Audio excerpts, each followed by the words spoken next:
Uh, so I had a newborn, a 3-year-old, and a 6-year-old, and a husband who's also a physician.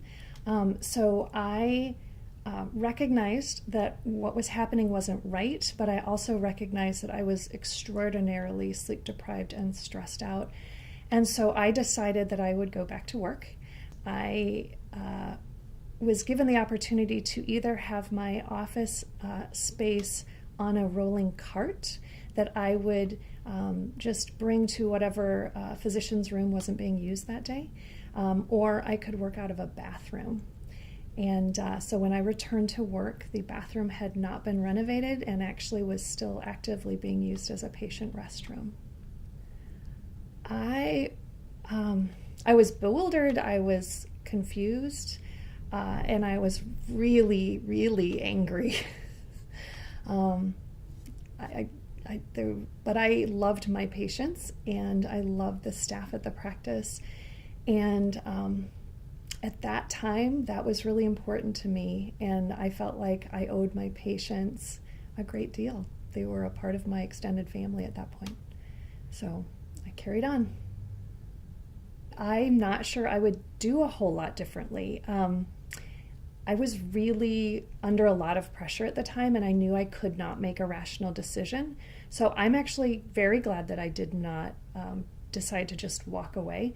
And what I chose to do was give myself 3 months to really decide, was the situation so awful that I couldn't tolerate it, or were they going to actually rise to the occasion and provide me with what I needed to take care of my patients. And after 3 months, it became clear that nothing was going to change.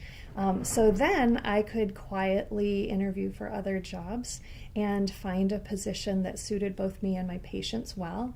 And when I found the perfect fit, I then took my notice to the group and told them I was done and was very clear about why I was leaving them.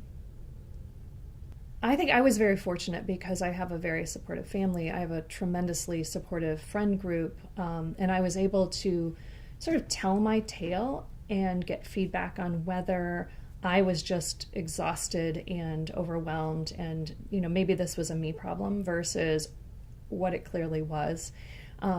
So I think reach out to the people who are near to you, ask for that support, ask for other opinions, try to think about things from different angles. And if it's clearly the wrong fit for you, you're a master of your own destiny. You get to choose what you do. If you're unhappy in your job, you leave it. And there's really no situation that should be tolerated because a job is so great.